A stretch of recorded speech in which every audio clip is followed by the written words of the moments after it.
Bonjour à tous, bienvenue. Ravi de vous retrouver sur le plateau de Supply Chain Village pour une conférence qui est organisée en partenariat avec Colibri S&OP et qui a pour objet les prévisions de vente. Alors c'est une conférence, un débat, je dirais, entre professionnels du secteur qui va donner l'occasion à deux retours d'expérience auxquels vous allez pouvoir assister. Donc le premier retour d'expérience, celui de Asmodée, donc une société qui sera présentée tout à l'heure par Christophe Bisson, donc le responsable prévision de vente de la société, et la société Pure Essentiel, qui sera présentée également par Jean-Michel Clos, qui est donc le directeur Supply Chain et IT de l'entreprise. Et puis, bien sûr, Cédric Hutt, qui est donc le directeur produit de Colibri S&OP. Bonjour Cédric, peut-être un mot pour présenter Colibri pour commencer. Oui, bonjour Jean-Philippe. Toujours un plaisir de revenir sur ce plateau et de se recroiser. Oui, effectivement, un petit mot sur Colibri rapidement pour nos auditeurs ou nos spectateurs qui ne nous connaîtraient pas encore. Web téléspectateurs. Nos web téléspectateurs, exactement. Alors Colibri, c'est une solution de planification S&OP, oui. On verra, qui couvre prévision de vente, planification à pro, qui est née il y a une dizaine d'années. C'est une spin-off du groupe Viséo, ça c'est important. Le groupe Viséo était un intégrateur qui intégrait des solutions qu'on connaissait bien à l'époque, qui étaient complexes, lourdes, longues à mettre en œuvre, qu'il fallait installer en premise. Il y a eu la décision à cette époque-là de se dire il n'y a pas de solution qui réponde à des clients qui ont besoin d'aller vite et de faire des choses simples, faciles à mettre en œuvre. Donc effectivement, Viséo a décidé de développer la solution Colibri. Donc il y a une petite dizaine d'années, en solution cloud native, il y a 10 ans, c'était un choix un peu courageux, un peu difficile. Et depuis 2014, date de lancement, 86 clients, en ce moment 2 nouveaux clients par mois, en moyenne, sur ce qu'on arrive, si on lisse un peu les choses, avec donc l'ADN, le terme est un peu galvaudé, mais l'ADN de Colibri, c'est on fait simple, on fait sûr, parce que c'est du cloud public, donc voilà. On fait des efforts pour s'assurer que vos données soient inaccessibles à des gens mal intentionnés. On fait simple, tout en étant intelligent, tout en étant capable d'accompagner nos clients vers plus de sophistication. Voilà. Et rapidement, la parole est pour vous aujourd'hui, je ne veux pas monopoliser la parole, mais pour rappeler le contexte, effectivement, c'est Colibri S&OP. On a un module de prévision qui est l'objet du retour d'expérience d'aujourd'hui d'Asmodée et de Pure Essentiel, mais on a également un module de planification stratégique, adéquation charge-capacité, donc pour faire vraiment du S&OP, comme dans les livres, si je peux dire, et un module de planification opérationnelle pour piloter les appros, être capable de faire simplement et rapidement des appros, camions complets, des choses comme ça. D'accord, donc le sujet aujourd'hui, c'est bien les prévisions de vente, oui. Mais la couverture fonctionnelle de Colibri, c'est le S&OP, comme son nom l'indique, Colibri S&OP. Maintenant, on dit Colibri S&OP pour éviter toute confusion. Pour bien rappeler qu'effectivement, on couvre un peu plus large que ça, mais effectivement, aujourd'hui, c'est prévisions de vente et c'est du retour d'expérience. C'est intéressant, puisqu'on a un peu d'expérience sur les retours de nos 2 clients d'aujourd'hui. Les mises en prod se sont faites il y a un petit moment. Alors, je fais la présentation aujourd'hui, je suis effectivement directeur produit. Je voulais juste rappeler que les gens qui sont inscrits attendaient peut-être Mehdi Carab, oui, alors, effectivement. qui était censé être là et qui est souffrant et qui n'a pas pu venir nous accompagner. Eh ben, nous lui souhaitons bon rétablissement. Exactement. Et nous espérons l'accueillir très bientôt sur le plateau de Supply Chain Village. Alors, on va commencer par donc le retour d'expérience de la société Asmodée avec Christophe Bisson. Donc, je vous rappelais tout à l'heure, vous êtes donc le responsable des prévisions de vente. Donc ça tombe bien, parce que le sujet, c'est les prévisions de vente. Tout à fait, effectivement. Alors peut-être un petit rappel, hein, parce que Asmodée, c'est pas forcément une société très très connue. Hein. Alors, qui sommes-nous? Alors peut-être on ne nous connaît pas bien, mais si on nous connaît bien, on a été fondé donc en 1995. On est donc un éditeur et un distributeur de jeux de société. Parmi nos jeux les plus connus, on a le Double, le Jungle Speed, le Time's Up, voilà, les aventuriers du rail. On distribue aussi un célèbre célèbre jeu de cartes à collectionner. Donc voilà, donc on ne connaît pas forcément toujours Asmodée, mais on connaît bien effectivement tout son écosystème et ses produits. Et voilà, on est une belle réussite française depuis 1995. Un mot pour présenter également Pure Essentiel, peut-être.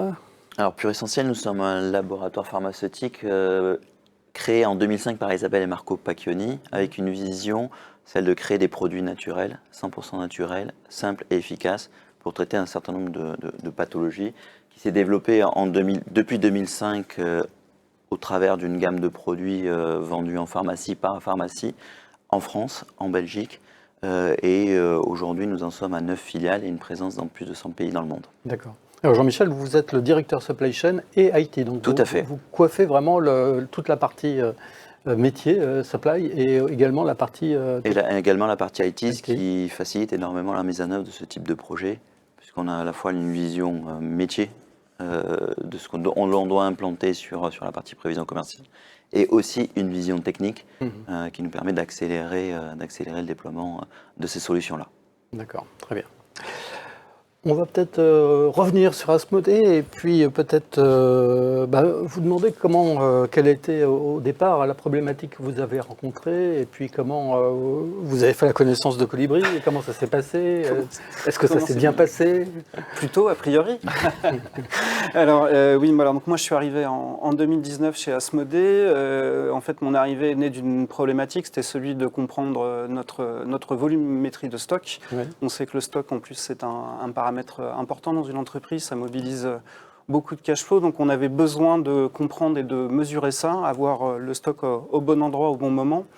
Et donc on avait besoin de structurer tout ce process et embarquer les équipes qui allaient avec. Donc on a donc mené une première étude de marché pour comprendre un petit peu quels étaient les acteurs, ce que ça allait engendrer. Voilà, donc on a compris qu'il y avait des intégrateurs, des éditeurs, donc ça c'était des choses aussi qui étaient peut-être un peu nouvelles pour moi dans le métier, donc qui étaient plus abordables pour les sujets IT certainement, mais effectivement pour moi qui étaient vraiment tout à fait nouvelles. Et donc voilà, l'idée c'était de mettre en place une solution simple qui permettait de faire un premier pas dans la prévision et surtout de pouvoir embarquer tout le monde, mesurer bien entendu, comprendre mieux notre stock et puis surtout comprendre notre cash flow qui est une variable aussi qui était très importante. Le principal moteur de l'amélioration des prévisions, c'était le cash flow? C'était le stock et bien entendu le cash flow parce qu'en général, les deux sont fortement très liés. Oui, la question que je me posais, je ne connais pas bien votre métier, mais c'est est-ce qu'il y avait des risques d'obsolescence, par exemple, de jeux qui ne sont plus à la mode et qui sont plus vendables parce qu'on s'est raté sur les prévisions? Assez étonnant que ça puisse paraître, on n'était pas très structuré sur la partie approvisionnement et pas du tout sur la partie prévision des ventes. Donc on avait un peu tendance à acheter ou être le miroir en fait entre guillemets du commerce, de la volonté commerciale du commerce. Et puis souvent il y a des a priori qui sont bien ancrés et puis de temps en temps avoir un outil qui permet de dire je crois pas, on peut peut-être voir les choses un petit peu différemment, vient faire tomber aussi quelques barrières et justement permettre d'améliorer tout ça et de mettre en place ce procédure pour arriver à un SNOP bien entendu. C'est des produits qui ont une forte effet de saisonnalité. Enfin, j'imagine qu'il y a sans doute des périodes où on vend plus les jeux de société que d'autres. A priori, sur la fin de l'année, on vend un petit peu plus qu'en début d'année. Donc oui, on a une saisonnalité. On a surtout la particularité qu'on peut avoir, c'est qu'on lance énormément de jeux par an. C'est-à-dire qu'on est près de 350 nouveautés par an, donc ce qui est quand même assez énorme en termes de volumétrie. Donc dans ces nouveautés-là, bien entendu, il y en a environ 25% qui vont tenir l'année d'après. Oui. Donc oui, il y a un grand pic de vente et puis tout de suite ça retombe. Et puis après, derrière, on a effectivement des runners, des piliers qui, eux, la demandent d'avoir une grande visibilité et d'éviter la rupture sur ces références-là. Donc on a un peu de tout. Voilà. Je ne vous ai pas répondu d'une manière précise, mais effectivement, on a un peu de tout.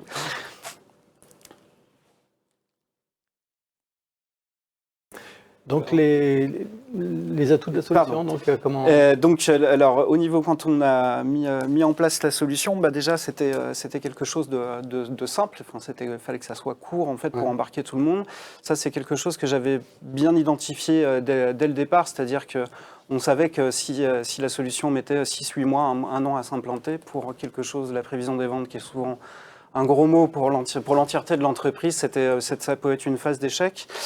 Donc là, Colibri, c'est vrai que nous apportait cette solution qui pouvait être rapide, mise en place de 90 jours, du moins ça c'était la promesse sur le papier.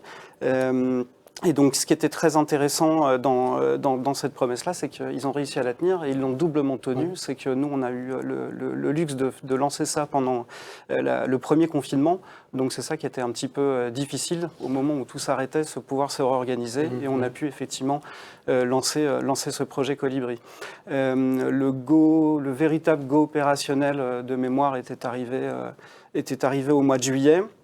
Ensuite, on s'est lancé. Alors, on avait fait un premier lancement. On avait fait tourner à vide un petit peu Colibri sur le bouton de la statistique tel qu'on l'avait paramétré. Et puis, effectivement, ça nous avait donné un chiffre. On nous avait dit, mais non, c'est pas possible. Et on est arrivé pas très loin de ce chiffre-là. Donc, c'est quelque chose aussi qui a tout de suite réconforté. C'était quoi le chiffre? Le chiffre d'affaires, pardon. Le chiffre d'affaires. C'est ça, je me connais pas. Donc ça, c'était effectivement quelque chose qui a tout de suite réconcilié déjà la direction financière pour laquelle je travaille. Et puis derrière, il y a effectivement toute cette partie BI aussi qui était disponible dans le projet et qui a permis aussi d'embarquer toutes les équipes opérationnelles à côté de manière assez aisée. Et ça a rendu finalement l'outil tout de suite abordable, puisqu'on a souvent tendance à penser que l'outil peut être quelque chose d'un petit peu compliqué. Donc là, on peut voir effectivement tous les systèmes de reporting. Alors, si c'est flou, c'est pas une erreur. C'est juste parce qu'on a flouté pour des raisons de confidentialité. Tout à fait. Donc, non, ce qui était peut-être revenir un petit peu aussi sur les débuts de notre collaboration. Nous, ce qui nous a plu aussi dans la partie Colibri, c'est que on est arrivé avec des personnes qui étaient passionnées. Et donc, nous, la passion, c'est un peu notre métier, hein, j'ai envie de vous dire. Donc, ça nous a tout de suite parlé. Et je pense que pour partir dans un projet tel que celui-là, qui peut être aussi un peu complexe dans la mise en place et dans tout ça, il fallait qu'on ait un très bon rapport humain. Et donc ça, c'était des leviers qu'on a retrouvés et de l'ADN qu'on a retrouvé plus exactement chez Colibri et qu'on partageait de manière commune avec Asmodée. Avant, donc, vous étiez les prévisions, ça se faisait sur un tableur? Oui, alors tout à fait. On est parti sur un tableur. On suivait à peine 10% en fait de notre référentiel. Donc on suivait à peu près 400 références de mémoire. On en a 4005 actives au quotidien. Puis je vous parlais en fait de toute la partie lancement qui est vraiment génératrice effectivement d'énormément de lignes. Donc oui, il fallait qu'on puisse donner une mesure de tout ça. Et puis en plus d'être au départ ce fameux reflet, il fallait nous qu'on puisse mesurer la qualité de la prévision, comprendre où on allait, savoir si on était fiable, si on avait des biais et savoir de quelle manière on pouvait corriger, puisque tous ces leviers-là sont des axes pour corriger tout de suite le stock. Et vous vous êtes fixé des objectifs justement en termes de fiabilité? Pas du tout. Moi, j'étais arrivé, j'avais des expériences passées là-dessus sur des taux de fiabilité ou d'accuracy qu'on souhaite atteindre. Là, je pense qu'il fallait comprendre pour tout le monde et pour la direction générale déjà ce que c'était, ce qu'était la prévision des ventes, en comprendre son utilité. La placer sur une carte au sein de l'entreprise. Et effectivement, aujourd'hui, on commence à se mettre des KPI en place, mais au départ, ce n'était pas une contrainte purement métier chez moi. L'idée, c'était qu'on aille tous dans le même sens, aligner tous les services pour aider les services approvisionnement à acheter mieux au meilleur moment, au meilleur timing et pour la meilleure disponibilité pour le commerce. L'idée étant d'avoir le stock le plus juste possible. Exactement. On en revient toujours à nos fameux basiques, le stock au bon moment, au juste à temps, tout à fait. Exactement. Je vous laisse poursuivre peut-être. Oui, peut-être. On peut peut-être passer la parole aussi à Pure Essentiel. Un petit exemple de saisonnalité, je pense. Oui, alors c'était... si on peut partager. Ouais, on voilà. voit bien cette saisonnalité. Alors là, c'est plus, on voit plutôt qu'on a eu un mois de mai qui n'a pas été très bon. C'est le mois de mai, si je me souviens bien, qui n'a pas été très bon. Donc là, on peut comprendre. Là, ce qu'on voit, c'est qu'on a une fiabilité ou une stabilité plus exactement là-dessus qui est assez constante. Donc en fait, on peut se dire qu'on n'a pas vu les choses arrivaient. Voilà. Donc ça peut être un accident marché, il peut y avoir plusieurs explications. Mais là, en fait, l'idée, c'était de comprendre l'accuracy et les différents biais, ce que pouvait nous apporter Colibri avec sa BI. Donc là, vraiment sur un aspect purement métier, donc qui vient concerner les prévisionnistes. Et on a bien entendu les rapports que vous montriez avant, qui étaient fondés, voilà, qui sont plus. Alors là on est encore sur un rapport métier qui est de la fiabilité, c'est comprendre effectivement si la prévision statistique est meilleure que le consensus manuel qu'on peut faire. Et puis là, on revient sur la partie commerciale, c'est pas grave, on va y arriver. Sur la partie commerciale qui a permis d'embarquer et les équipes marketing et les équipes commerce. Donc ça, c'est vraiment très important. L'implémentation de Colibri, c'était quelle période ?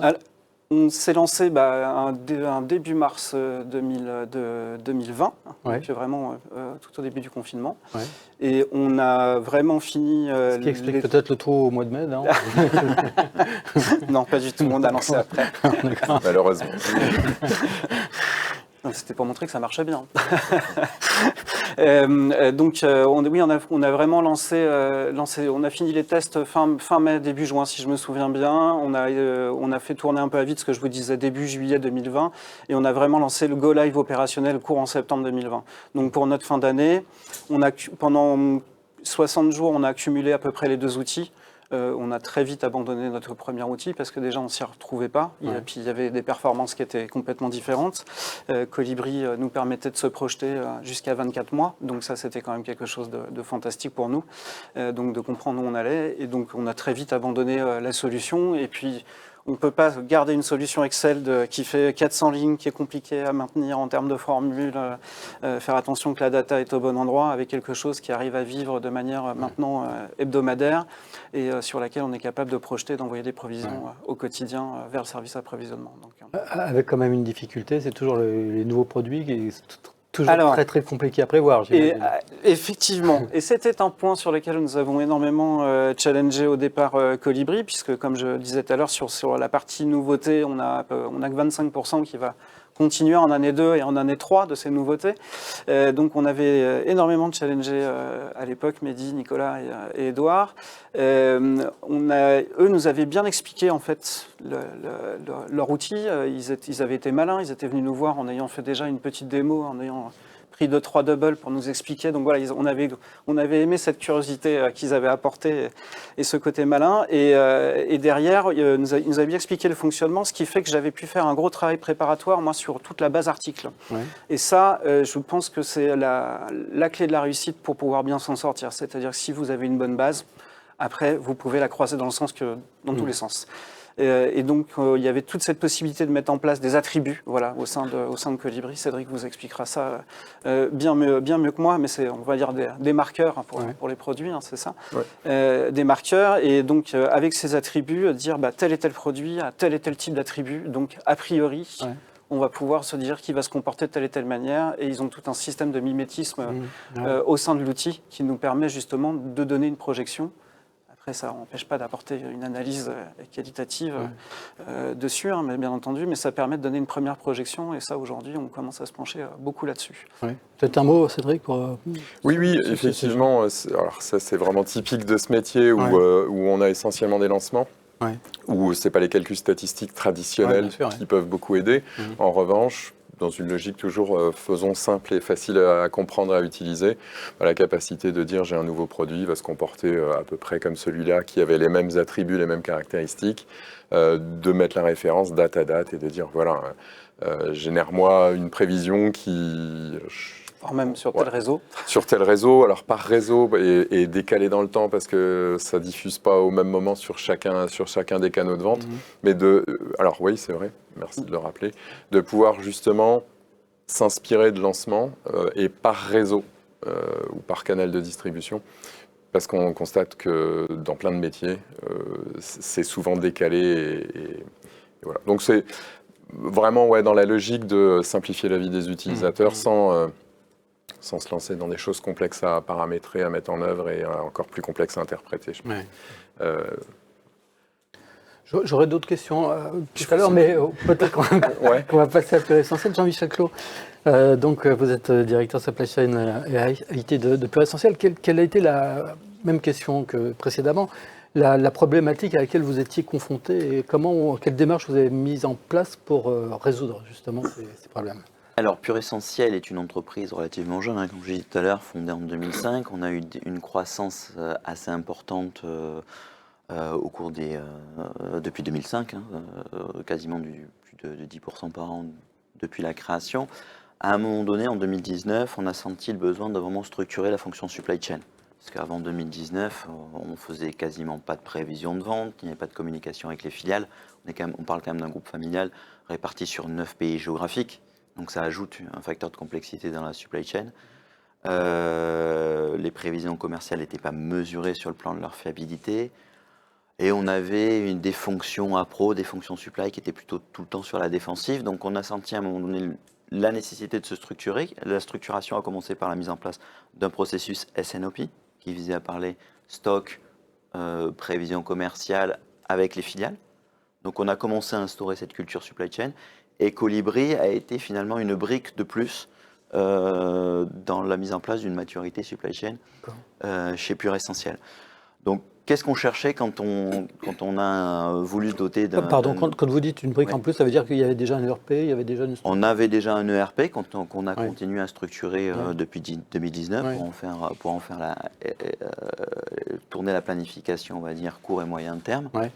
On n'avait pas de brique prévision commerciale. D'accord. Prévisions commerciales étaient essentiellement des prévisions commerciales financières, sans réelle mesure de leur fiabilité et finalement sans lien avec des historiques. C'est un petit peu de manière très empirique. Donc on a senti ce besoin à un moment donné d'avoir un APS pour gagner en fiabilité sur ces prévisions commerciales.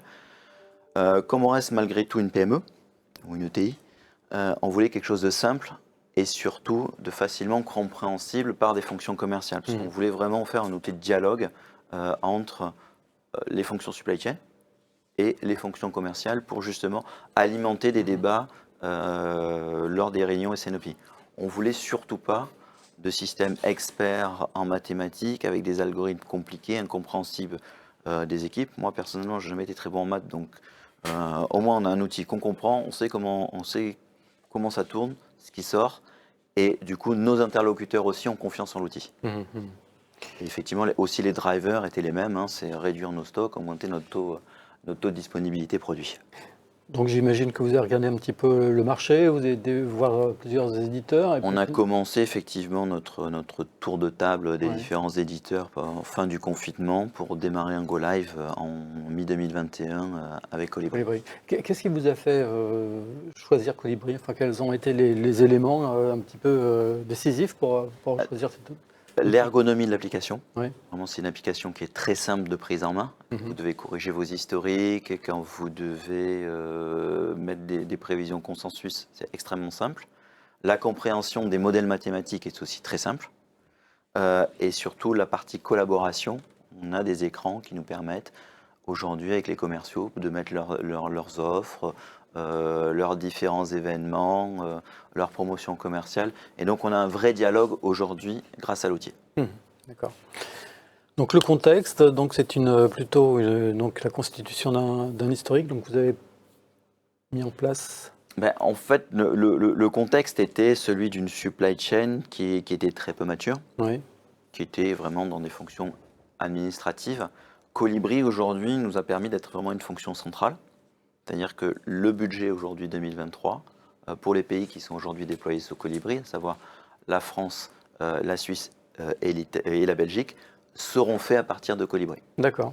Donc on est vraiment arrivé au stade du S&OP où on va avoir un alignement quasi parfait entre les prévisions supply chain et les prévisions financières. D'accord. Donc le commerce arrive avec ses prévisions, nous on fait nos prévisions avec Colibri, à partir de là on en discute. Colibri peut avoir fait des erreurs de calcul, peut avoir surestimé, sous-estimé certaines choses. Le métier pareil, là ça devient des éléments de discussion. Donc vous avez un S&OP qui réunit à la fois la partie commerciale et la partie financière, c'est ça? Tout à fait. Voilà. Et la partie supply chain aussi, la partie supply, bien sûr. qui nous permet d'avoir ce type de discussion et de générer des budgets vraiment complètement alignés. Et ensuite, avec notre ERP plus Power BI, on arrive aujourd'hui à avoir un pilotage assez fin de notre supply chain qui nous permet à partir des prévisions commerciales faites dans Colibri, d'aller jusqu'aux prévisions d'articles de conditionnement, de prestations que l'on donne à nos fournisseurs. D'accord. Donc on n'a maintenant plus qu'un seul canal d'entrée pour la prévision qui est Colibri. D'accord. Ok. C'est intéressant parce que on parle là de l'organisation qu'on met en place qui va souvent. En fait, les projets de mise en place d'une solution comme Colibri, c'est des solutions de mise en place d'un processus. Et on en discutait tout à l'heure. Ça nécessite une organisation des équipes ou des compétences à mettre à disposition. On disait tout à l'heure que ça prend malgré tout du temps de s'occuper de prévision, même si on a un outil, même si on a un super outil, il faut quand même y passer du temps. Mais c'est important de le noter, il ne faut surtout pas croire qu'on appuie sur un bouton, Colibri sort un fichier Excel. C'est quasiment, enfin chez nous, c'est quasiment un poste à plein temps. D'ailleurs, l'année prochaine, on crée un poste pour s'occuper de ça. On veut vraiment pouvoir sortir vraiment toute la valeur ajoutée de l'outil. Et pour ça, il faut y passer du temps. Et c'est très clairement pas une dépense, c'est vraiment un investissement que l'on fait là-dessus. Parce que nous, quand je vois les gains financiers qu'on va faire l'année prochaine, grâce à ce process-là, Colibri fait partie vraiment de l'accélérateur de ce process. Très clairement, on va réduire notre budget achat de quasiment 20 à 25% l'année prochaine. Ah oui. C'est énorme, les gains financiers qu'on peut en tirer. Et justement, à propos des achats, vous sourcez où? Alors, comment ça se... Alors, nous, notre supply chain est relativement complexe. On a un certain nombre de sous-traitants. On a plus de 100 fournisseurs de matières premières parce qu'on va sourcer dans le monde entier. Ouais. On a des produits naturels, donc on va sourcer là où la plante pousse. Ouais, c'est ça. Vous voulez de la lavande, vous allez effectivement en France. On connaît tous la carte postale avec la Drôme. L'arbre à thé, alors tout de suite, c'est plus exotique. Plus loin, c'est l'Afrique du Sud, c'est l'Australie. La Golterie qui sert énormément dans notre gamme de produits articulation et muscles, là on est au Népal. Donc on va sourcer dans le monde entier. Donc on a un panel relativement large de fournisseurs et c'est d'autant plus important d'arriver à leur donner des prévisions relativement fiables et de leur dire d'une année sur l'autre, pour dresser un partenariat, on va pouvoir vous acheter tant ou tant de matière. Et là, c'est intéressant effectivement d'avoir un horizon suffisamment long. On parlait de 24 mois tout à l'heure, mais pour pouvoir effectivement... oui, nous on est sur ces horizons-là parce qu'il faut prévoir les récoltes. Il y a des récoltes annuelles, il y a des récoltes des plantes que vous pouvez avoir toute l'année. Mais sur une récolte annuelle, vous êtes obligé d'aller chercher de la prévision à 24 mois. D'accord. Sinon, vous loupez, tout simplement, vous loupez votre récolte. Et il y a une collaboration avec les fournisseurs justement par rapport à ces prévisions. Vous les partagez, vos prévisions? Pas encore, on va commencer à le faire l'année prochaine.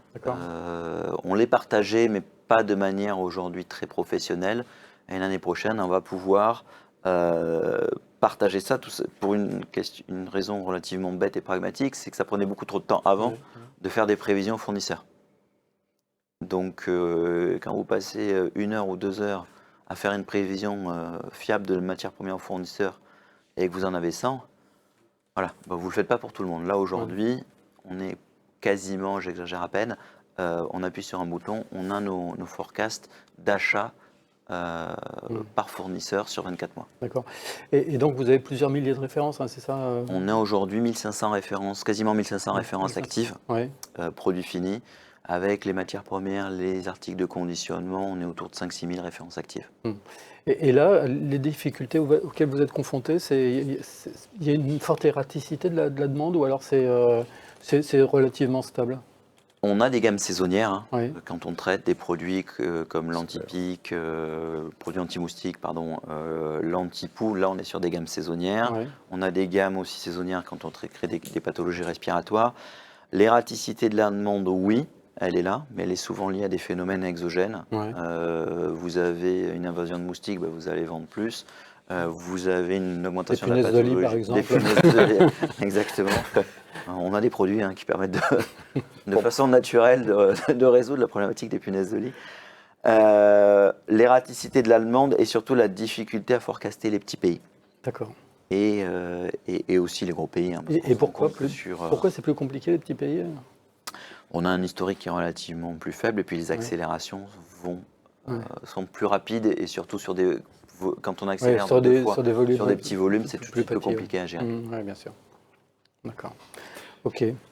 Un mot, Cédric? Oui, en fait, c'est effectivement intéressant. A priori, vous avez plutôt des produits qui se vendent régulièrement, donc Oui. bon candidat, on va dire, pour du calcul statistique, qui n'est pas la seule façon de faire des prévisions. Enfin, il faut peut-être le rappeler, hein, c'est important de mettre Il les y a gens les autour de la facteurs, table. les facteurs exogènes dont on parlait tout à l'heure. Exactement, les facteurs exogènes enfin, on le dira jamais assez, un calcul statistique, il va regarder dans le passé, il va essayer de comprendre un million de choses, même si on fait des choses très compliquées, il va pas toujours pouvoir se substituer à une vision d'expert, et surtout, si tout le monde vient contribuer dans un même outil, il y a un consensus, enfin, on met en place une organisation et des gens qui travaillent ensemble. C'est important aussi, c'est pas des gens qui font ce que l'ordinateur a dit, c'est des gens qui travaillent ensemble. Pour les petits pays, est-ce que vous avez du stock dans les pays et c'est pour ça? On a du stock dans les pays aussi. C'est ça, donc c'est compliqué, il faut bien faire une prévision par pays. Exactement. Et oui, c'est compliqué. On a un stock, un logisticien par pays, même si toute la partie sous-traitance, fabrication des produits, elle est centralisée, bien évidemment. Ouais. DLUO, date limite? On est sur des DLUO relativement longues, on a peu de problèmes de péremption, sauf erreur majeure de prévision C'est commerciale. vraiment la valorisation du stock qui pose difficulté. Voilà. Quoi. C'est quelque chose que vous partagez sur Je pense sur que quand même beaucoup de des monde, produits bien différents dans leur vente. Chez Asmodée, de la même manière, l'organisation mise en place, combien d'utilisateurs qui se connectent, Alors aujourd'hui, on doit avoir une quinzaine d'utilisateurs. On a l'ensemble du service marketing, on a l'ensemble du service commercial, bien entendu, hein, qui sont, comme je le rappelais, très friands des petits rapports, puisqu'effectivement, il y a un côté interaction et j'ai presque envie de dire jeu amusant, voilà, qui parle à tout le monde. Donc oui, on est sur plus d'une quinzaine d'utilisateurs. Et puis on a la particularité, alors je sais pas, moi la prévision des ventes aujourd'hui dépend de la finance chez nous. Voilà, donc on a aussi des personnes du contrôle de gestion qui sont connectées sur l'outil pour comprendre un peu ce qui se passe. C'est rare ça, non? Oui. Hein? Oui, ça peut être un débat. Ça peut être un débat. Après, pour quelles raisons historiquement, la prévision n'a pas toujours été là. Est-ce qu'elle le sera encore demain là? Je ne sais pas. Mais il y a un côté intéressant, c'est que voilà, Colibri, on en parlait tout à l'heure, nous a permis d'apporter une vision à la ligne produit, nous en ce qui nous concernait. Donc de facto un chiffre d'affaires à la ligne produit. Donc là, tout ça commence à intéresser énormément de monde, pas qu'au commerce, à la finance aussi. Voilà. Donc c'était aussi une stratégie qu'on avait mise en place au départ pour avancer. Est-ce que demain on conservera cette organisation? Ça, je ne sais pas, mais elle fonctionne bien. Voilà, je peux vous dire. Chez Pure Essentiel, vous avez déjà des premiers résultats? Enfin, est-ce que vous avez tiré déjà un bilan de la mise en place de l'outil? Est-ce que vous l'avez quantifié, par exemple? Alors, nous, notre fiabilité de prévision aujourd'hui, grâce à Colibri, est devenue assez haute. En moyenne, on est quasiment à 90% de fiabilité. Pas mal. Ouais. Donc, on est plutôt content de la fiabilité qu'a amené l'outil. Qualitativement, c'est finalement le plus gros apport, c'est cette capacité à discuter et à communiquer avec les fonctions commerce et marketing. Ça, c'est vraiment l'apport qualitatif le plus important de l'outil. On a des prévisions statistiques qui sortent, mais après, effectivement, il y a la notion de consensus et il y a la notion de modification de ces prévisions. Hein. L'année dernière, on a été face, nous, sur le marché, à une explosion du marché respiratoire, tout ce qui est produits, maux de gorge, nez qui coule, etc. Colibri nous donnait des prévisions basées sur un historique, donc on a été obligé de dire à un moment donné, combien on met? Plus 50, plus 70, plus 80, plus 70. Et le fait d'avoir un outil qui nous permette de faire facilement ça, par produit, par gamme de produits, aujourd'hui, c'est clé. Parce qu'on a vu qu'on a passé maintenant la saison 2023 très très bien. On a su l'organiser grâce à l'outil. Techniquement, ça aurait été quasi impossible de le faire sous Excel. Parce que trop de références, parce que trop de temps, parce que tout de suite on se noie. Là, au moins, on a tout de suite une hauteur de vue. On peut prendre de la hauteur sur la prévision commerciale. Et alors, donc, vous aviez aussi envie de parler de ce que ça a apporté au SNEP en termes de maturité aussi dans la concertation, j'imagine, entre les fonctions qui sont directement concernées par les prévisions. La première chose, c'est que ça nous libère énormément de temps pour préparer les discussions. Ouais. Donc du coup, on a un SNOP qui gagne en valeur parce qu'on a pu le préparer. Le temps qu'on passait finalement à préparer les fichiers Excel de forecast accuracy, aujourd'hui, c'est quasiment instantané. On a ce bon niveau de communication et surtout maintenant on a un outil qui est devenu central dans l'organisation de l'entreprise. Comme je disais tout à l'heure, ça va être la base de notre budget. C'est-à-dire qu'il n'y a plus personne aujourd'hui qui qui dit dans l'entreprise, non mais il y a les prévisions de la supply et les prévisions de la finance, ça c'est fini. Il y a une seule et même prévision. Et ça aujourd'hui, on parle tous le même langage avec les mêmes Ça, chiffres. c'est de l'IBP, là, carrément. Quasiment, ouais. Ouais. On s'en approche, en tout cas, on a une valorisation. Ouais. C'est une discussion qui est en cours, effectivement, mais on a une valorisation des ventes qui vient vraiment d'une prévision détaillée et d'informations tarifaires qui permet d'avoir une prévision de chiffre d'affaires qui tient la route et qui est intéressante. Et effectivement, on est en train de travailler avec Pure Essentiel sur un côté plus IBP, c'est-à-dire aller jusqu'aux marges brutes, etc., analyser les prix de revient. C'est un point commun aussi que vous avez entre vous, cette importance de la prévision financière. Ouais, parce qu'on voit que le contrôle de gestion chez Asmodée est propriétaire du processus de prévision, ce qui est rare, mais j'ai déjà vu et qui s'explique. Intégré, oui.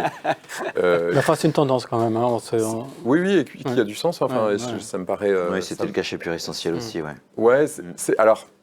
Il y a plusieurs clients de la prévision toujours. Il y a la supply, il y a les gens qui disent j'ai besoin de savoir ce qu'on va vendre pour savoir ce que je dois acheter ou mettre en prod, mais il y a aussi les gens qui disent moi j'ai besoin de savoir ce qu'on va rentrer comme cash pour savoir comment organiser. Voilà, donc il y a plusieurs clients et de fait dans les organisations une certaine variété. Des mesures aussi de résultats chez Asmodée? Alors oui, mais alors nous on a un fonctionnement qui est un petit peu différent. Aujourd'hui, c'est le groupe qui mesure en fait nos KPI sur certaines choses. Donc ce que je peux vous dire, c'est que sur l'ensemble des filiales, on est effectivement devenu la filiale avec le meilleur ratio de stock. Donc forcément, ça convient à tout le monde. Est-ce qu'on pourrait faire mieux? Bien entendu, bien plus. Voilà, on parlait tout à l'heure, Jean-Michel parlait d'accuracy aux alentours de 90%. Oui, aujourd'hui, c'est des choses qu'on a réussi à maintenir après les années un peu extraordinaires qu'on a pu vivre pendant la Covid. Donc oui, qu'en 2023, là, on tutoie les 92% aussi, donc sur nos classes de rotation A. Donc on est très content de ça. Et après, voilà, on cherche, on continue. On a aussi des problèmes comprendre qu'est-ce qu'on peut faire mieux pour améliorer certains algorithmes, pour pouvoir mieux projeter. Donc c'est ça maintenant aujourd'hui, on est vraiment dans le fine-tuning de la chose. C'est quoi vos produits phares, enfin les produits les plus... Alors le plus connu, c'est les jeux de société type Double, Jungle Speed, le Time's Up, les Aventuriers du Rail, on a Seven Wonders, et puis après on a un jeu de cartes qui s'appelle Pokémon, qui doit parler à pas mal de monde. Donc voilà, ça fait partie de nos produits phares. Alors Pokémon on distribue, et puis pour tout le reste on est éditeur de jeux de société aussi. Donc. Après, c'est des jeux qui ont sans doute une durée de vie, enfin qui un cycle de vie avec des pics, et puis après ça. Le Jungle Speed et le Double sont intimement liés à l'histoire d'Asmodée. Hein. Ce sont les produits phares de lancement. Ils sont toujours là 25 ans plus tard. Donc oui, on a des piliers qui sont bien solides et qu'on fait tout pour bien entretenir. Voilà, ce qui est normal. Il y a un point que tu as mentionné qui est intéressant. On a dit que dans vos deux exemples, la mise en œuvre a été relativement rapide, on va dire. Et effectivement, on a fait des statistiques, on a 86 clients. Là, on l'a mis à jour juste avant parce que ça change quand même tous les mois. On a 86 clients, on a la moitié des projets qui se déroulent en moins de 3,6 mois, si je cite le chiffre exact. Donc on va vite. Et pour aller vite, et je pense que vous avez tous les deux vécu la même chose, ça permet très vite de rassurer les gens, de dire on a des choses pas déconnantes, donc d'embarquer la société dans un projet, dans un processus. Et on a cette possibilité, et nos équipes, tu as parlé des équipes, sont très focalisées sur on va vite, on va à l'essentiel, de manière à très vite avoir une solution, mais on a cette possibilité de revenir derrière et de faire du fine-tuning sur des prestations qu'on peut dérouler dans le temps plus tard, plutôt que d'essayer de viser la perfection au départ et d'y mettre un temps infini. C'est pragmatiquement, on démarre très vite et on peut améliorer. On a cette capacité à revenir, à re-regarder les calculs et on continue d'ailleurs à développer ça. Alors, je me tourne vers la régie parce que Hervé me fait signe que nous avons beaucoup de questions. Alors, peut-être une première question, Hervé, bonjour. Oui, bonjour Jean-Philippe et bonjour à tous.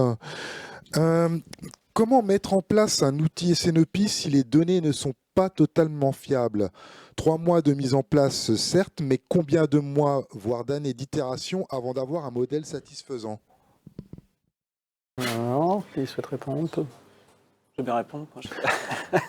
Alors, effectivement, quand on a lancé, la plus grosse partie, c'est de corriger les historiques. Hein. C'est donc d'ailleurs, on est fortement accompagné par Colibri sur cette partie-là. Donc, corriger les historiques, ça va permettre de créer des historiques virtuels. Donc, on va couper le côté implantation, on va couper le côté rupture pour avoir quelque chose d'un peu plus linéaire. Colibri nous accompagne beaucoup dessus. Il y a un système d'univers dedans, mais je laisserai la parole à Cédric. C'est lui le professionnel. Et donc, on est amené à corriger ces historiques. C'est quelque chose, au départ, qui prend énormément de temps, puisque on est parti, nous, on avait 4 ans d'historique complet, donc on avait 4 années complètes. Donc, les 2-3 premiers mois, ça met un peu de temps. Et une fois qu'on a trouvé le trend, on ne corrige que le mois qui vient de se passer. Donc, c'est un premier travail, on va compter dire 60-90 jours, on va dire au départ. Je ne sais pas si c'était pareil chez vous, Jean-Michel. Ça a été un peu plus long. Nous, il a fallu avoir vraiment 6 mois, avoir vraiment quelque chose de vraiment propre. Ouais, mais on voit tout de peut-être suite. qu'on l'avait moins travaillé en amont dans les extractions. C'est possible. Oui, sûrement même. Oui, après c'est un système qui est vertueux, c'est-à-dire que dès lors qu'on met en place la solution, soit on fait un gros effort au départ pour avoir tout de suite un bon résultat, soit on fait un effort moindre et avec le temps ça va s'arranger. Exactement. Et donc on a toujours cette solution-là. Par contre, ce qu'il faut, c'est quand même avoir derrière Colibri, il faut avoir un ERP où on a quand même des données fiables. Oui, ça c'est sûr. Et là, il nous arrive de rencontrer effectivement des gens qui se battent avec, ils n'ont pas les sorties de stock, il n'y a rien qui va, ils n'ont pas les mêmes codifications produits. Donc il faut des données au départ qui soient quand même disponibles. Et après, Et aussi un bon prévisionniste. Enfin, je pense que tout à l'heure, tu insistais aussi sur le rôle du prévisionniste. Je crois que c'est quelque chose sur lequel il faut toujours insister aussi, que l'outil n'est pas le seul à faire le boulot, quoi. Derrière, il y a quand même... alors ça peut dépendre des métiers. Ouais. En fait, il y a des métiets où la prévision est plus facile que d'autres.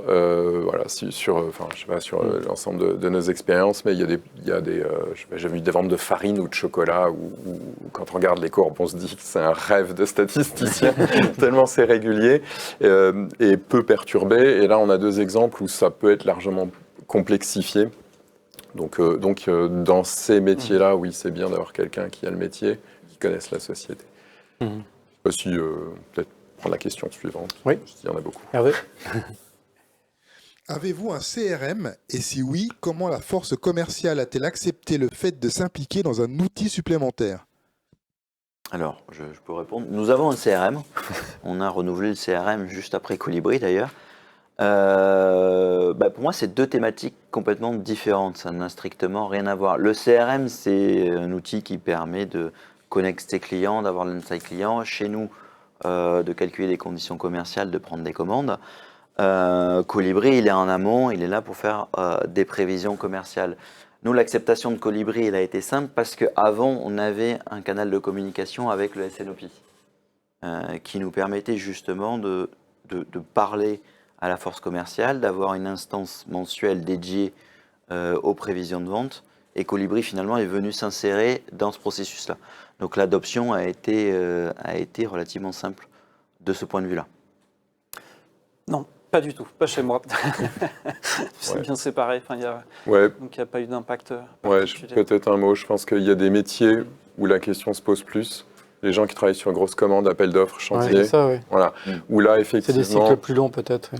C'est des cycles plus longs. Puis surtout, on n'est pas sur de la vente en masse, que ce soit jeux de société ou produits type pur essentiel, où on est finalement B2C à la fin.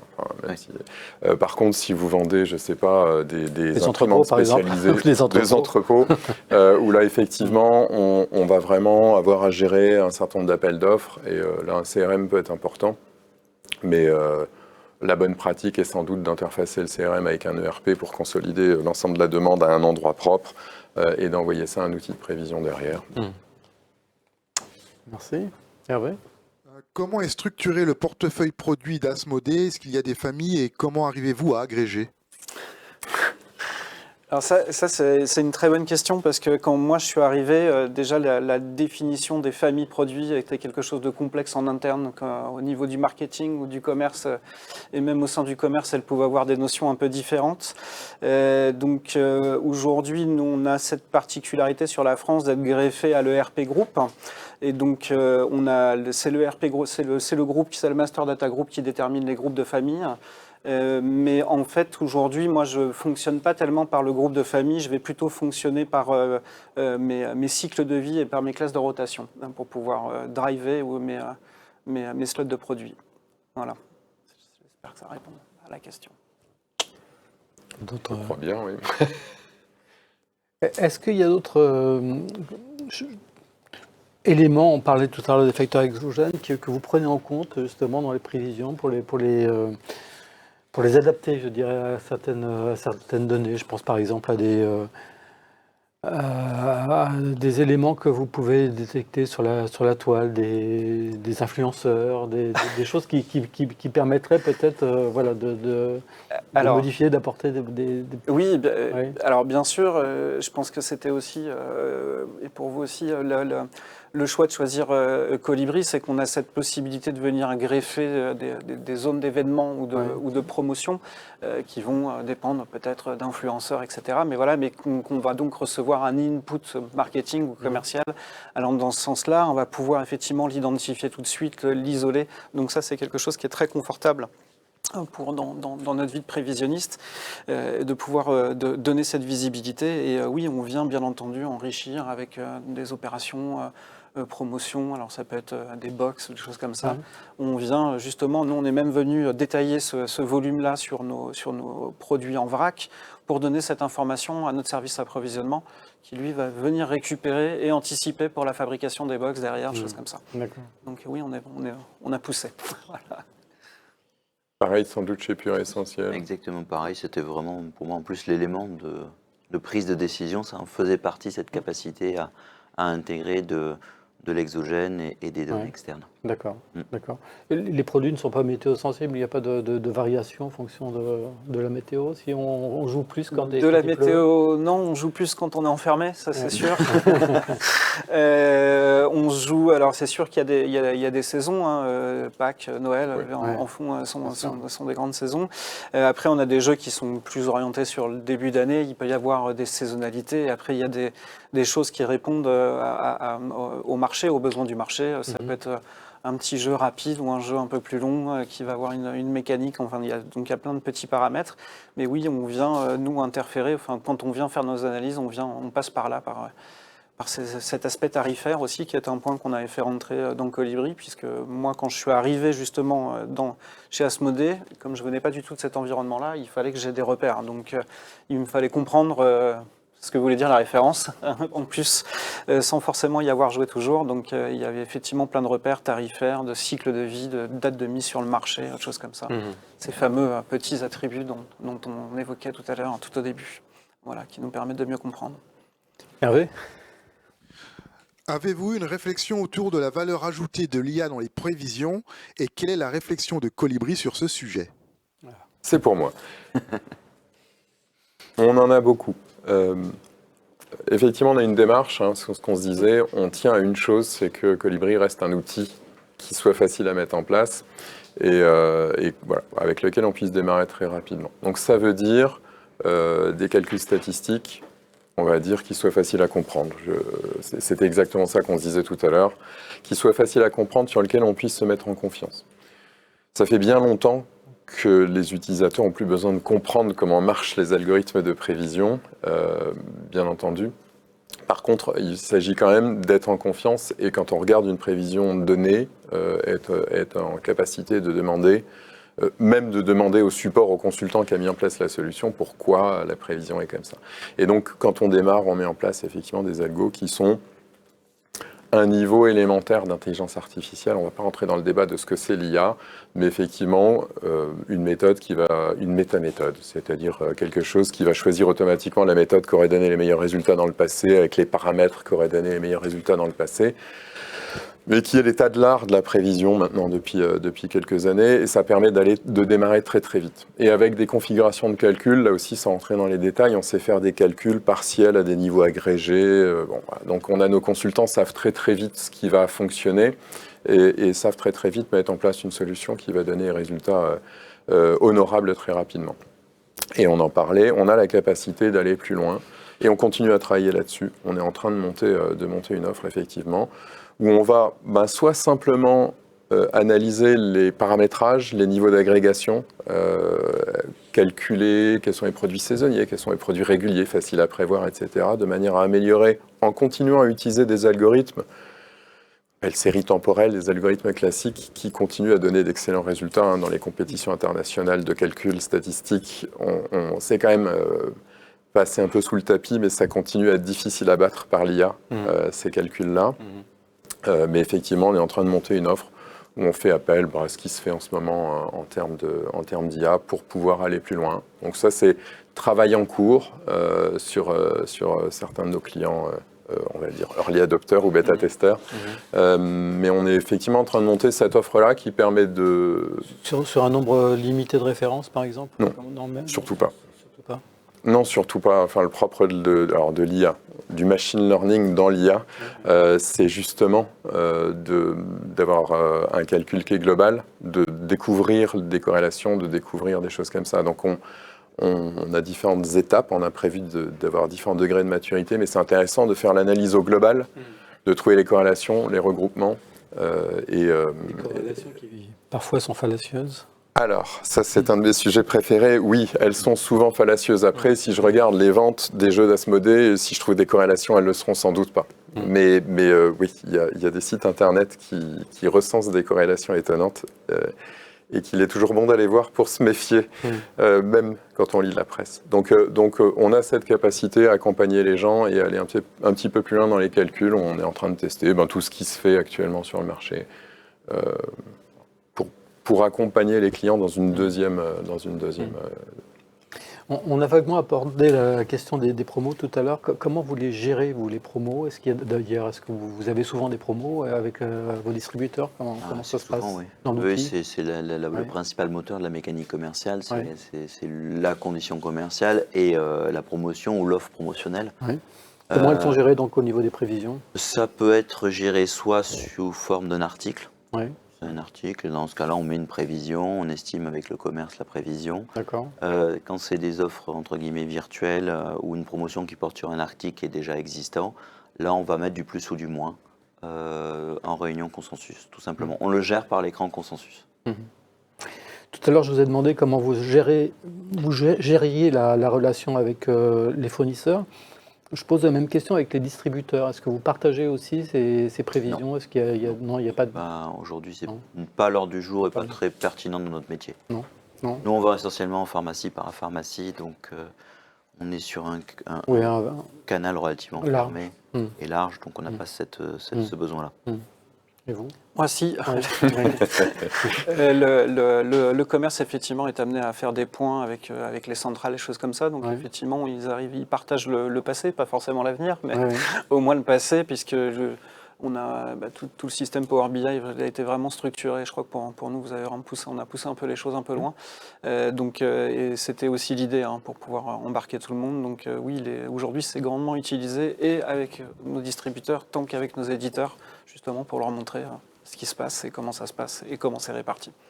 Voilà. Quelle est la part entre la distribution en grande distribution, enfin en magasin, et puis la part sur Internet maintenant? Est-ce que...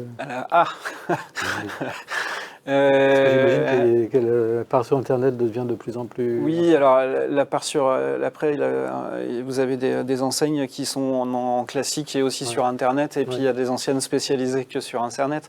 Oui, aujourd'hui, Internet est un acteur non négligeable dans notre activité, donc ça c'est sûr, mais le commerce traditionnel, c'est ce qui nous couvre quand même plus que la majorité de notre chiffre d'affaires.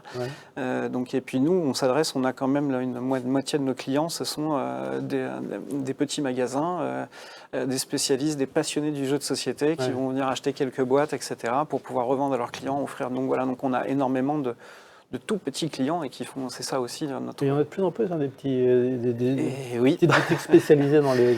Il y en a de plus en plus. Je pense qu'il y a eu un réel engouement au moment du Covid, parce que vous mettez tout le monde autour de la table, quelle que soit la génération. Donc, et puis c'est un moment sympathique. Donc voilà, et tout ça par Colibri en plus, c'est magnifique. Et Pur Essentiel, donc la vente sur Internet, c'est... Alors nous restons majoritairement, on vend des pharmacies. Le canal Internet monte de plus en puissance, mais le gros de notre chiffre d'affaires reste quand même sur le canal traditionnel du point de vente physique qu'est la pharmacie. D'accord. Pharmacie, parapharmacie, Pharmacie, parapharmacie. pas grande distribution du tout? Non, pas de grande distribution. On est dans ce qu'on appelle, nous, la parapharmacie d'enseigne, mais on n'est pas à l'intérieur des supermarchés. D'accord. Je pense qu'on n'a plus de questions au standard, j'allais dire, en régie. Cognac G. Cognac.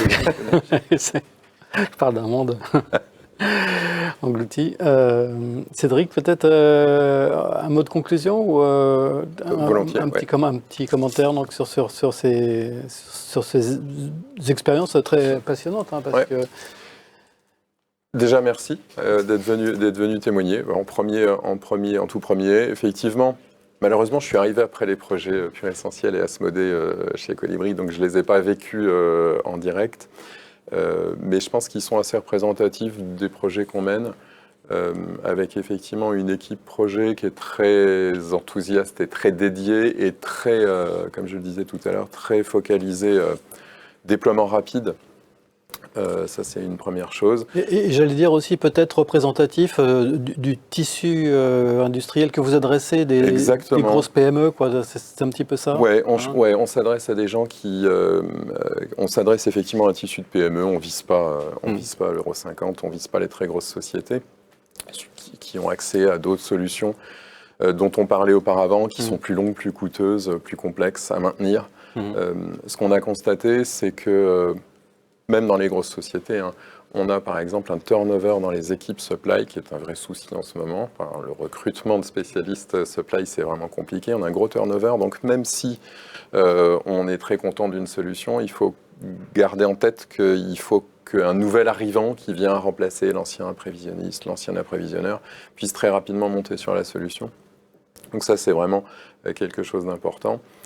Et ce qu'on a constaté aussi, c'est que les projets pharaoniques d'un an, ça génère une méfiance, ça complique les choses dans les sociétés.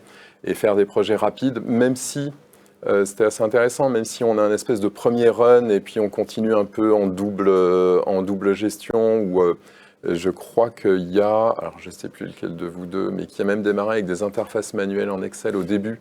C'est nous. C'est vous, voilà, je sais plus. Ouais. Mais ça, c'est un point important aussi, c'est-à-dire qu'on va jusqu'à dire, si jamais l'IT n'est pas encore prête à envoyer les fichiers automatiquement, on a la possibilité de charger des fichiers Excel pour que vous puissiez démarrer tout de suite, rapidement, montrer les résultats, construire la confiance, avec une première solution qui fonctionne, qui donne déjà du bénéfice. Donc je pense que c'est vraiment, vous êtes emblématiques, en plus tous les deux sur des marchés bien différents, et on se rend compte qu'il y a plein de choses qui se rejoignent, la nécessité de valoriser de plus en plus, enfin, ça c'est une tendance de fond, je crois qu'on n'a plus beaucoup de projets où la question de la valorisation assez précise ne rentre pas, donc avec des prix de vente aux clients éventuellement qui changent dans le temps, etc. Donc pour moi, 2 projets emblématiques, je suis vraiment très content de vous avoir aujourd'hui et de pouvoir partager ça. Une dernière question peut-être, et maintenant la suite. Nous, on continue, il faut qu'on s'affine encore. Voilà, donc, on a connu des années assez folles avec le Covid, donc là, on est en train de voir d'autres choses. On est en train de s'améliorer, je pense qu'on a démarré aussi beaucoup dans le rush, donc du coup, maintenant, on prend un peu plus de recul, on cherche à faire du plus petit réglage. Donc, oui, la prochaine étape, c'est peut-être se développer dans les autres filiales du groupe. Voilà, ça serait une belle chose. Nous, la prochaine étape vis-à-vis de Colibri, c'est de finaliser le déploiement européen. Donc, en fin 2024, d'avoir Colibri, 100% du chiffre d'affaires du groupe qui est finalement prévisionné par Colibri.